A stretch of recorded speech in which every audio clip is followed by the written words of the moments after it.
మీ business ఏదైనా మీ ఊర్లో promotion చేయాలంటే అది సుమన్ టీవీతోనే సాధ్యం. ఇప్పుడే సంప్రదించండి. నమస్తే. ప్రస్తుతం మనం గుంటూరుకి ఒక 10 కిలోమీటర్ల దూరంలో ఉన్నటువంటి జొన్నలగడ్డ అనే గ్రామంలో ఉన్నాం. ఇక్కడ ఒక పరిస్థితి చూస్తే ఈ మురికి కాలువలకి గత 3 నెలల నుంచి ఇదే సమస్య. చూడండి ఎంత దారుణంగా ఉందో. ఇక్కడ ఒక చిన్న పాప కూడా ఆడుకుంటూ ఈ మురికి కాలువలో పడింది. ఇక్కడ అధ్వాన్నంగా ఉంది పరిస్థితి. అయితే దీనికి సంబంధించి ఏంటి అధికారులు ఏమన్నా చర్యలు తీసుకున్నారా అంటే సమస్య అధికారుల దగ్గర లేదు. ఇక్కడ ఏదైతే అక్రమంగా కట్టినటువంటి ఏదైతే నిర్మాణాల వల్ల ఇలా జరిగింది.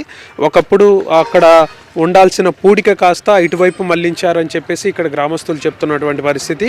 దాదాపు 40-50 సంవత్సరాల నుంచి ఎటువంటి సమస్య లేని కాలువ ఇప్పుడే సమస్య వచ్చింది. దీనికి గల కారణాలు ఏంటనేది ఇక్కడ గ్రామస్తులను అడిగి తెలుసుకునే ప్రయత్నం చేద్దాం. నీళ్ళు ఆగిపోయాయి, ఎందుకు ఇలా దారుణంగా ఉంది పరిస్థితి? ఏం చెప్తారు? రోడ్డు 2-4 పక్కల వేయమని ఆర్డర్ ఇచ్చారు సార్. ఎమ్మెల్యే గారి దగ్గరికి పోతే మండల ప్రెసిడెంట్ గారి దగ్గరికి కాగితం ఇచ్చారు. మండల ప్రెసిడెంట్ గారిది మన ఊరు జొన్నలగడ్డ.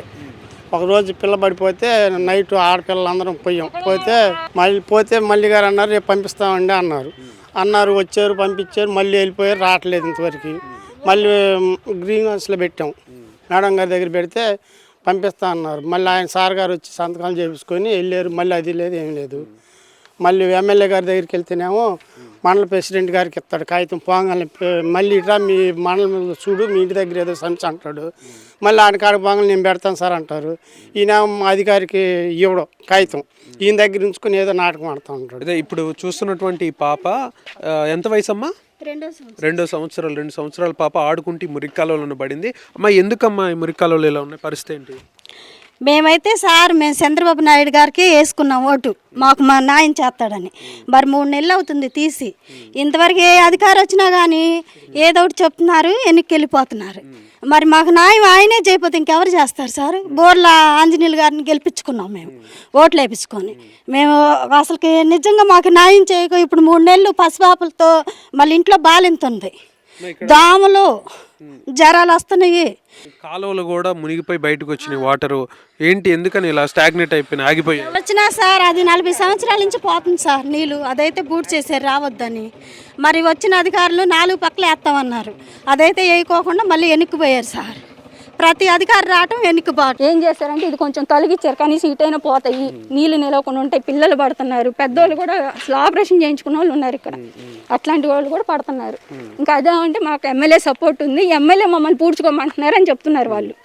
సార్ పూడ్చుకోమన్నారు, మరి దాన్ని కనీసం ఇట్లా వదిలేసారు, దానికి ఏదో ఒకటి చేయలేదు కదా.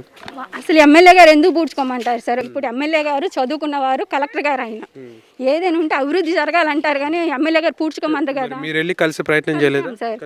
కలిస్తే లోకల్ లీడర్ మీ ఏరియాకి మళ్ళీ అని ఉన్నారమ్మా, ఆయన సాల్వ్ చేస్తారన్నారు. ఆయన దగ్గరికి వెళ్తేనేమో వీళ్ళకి ఓకే నేను వేయిస్తాను అంటున్నారు, వాళ్ళకి వేపిస్తా అంటున్నారు. అక్కడ ఏం జరుగుతుందని తెలియదు. ఈవెన్ ఎస్ఏ గారు వచ్చి చెప్పాక కూడా 4 వైపులు వేయమన్నా కూడా మళ్ళీ ఆపారు. ఎమ్మెల్యే గారు ఎప్పుడు ఇబ్బంది పెట్టాలనుకోరుగా, ఒక ఇంటి కోసం పనిచేయరు కదా. ఇప్పుడు ఎమ్మెల్యే గారిని కానీ దీనికి సంబంధించి అధికారులు కానీ ఏమని కోరుకుంటున్నారమ్మా? ఏంటి పరిస్థితి? ఇది మూడు నెలల నుంచి ఉంది సార్ ఇష్యూ. ఈ ఇష్యూ సాల్వ్ అవ్వాలంటే 4 వైపులు వేయాలని మెజారిటీ ఆఫ్ ది పీపుల్ కోరుకుంటున్నారు. అలాగే ఎంపీడీఓ ఆఫీసర్స్, పరిశీలించిన ఆఫీసర్స్ అందరూ కూడా 4 వైపులు వేస్తే అందరికీ ఇబ్బంది లేకుండా ఉంటుంది, ఏ ఒక్క ఇంటికి కూడా అన్న ఇదిలో వాళ్ళు కూడా వాళ్ళ ఒపీనియన్ ఇచ్చి బై ఆర్డర్ ఇచ్చారు. అది దాన్ని కూడా ఆపారు.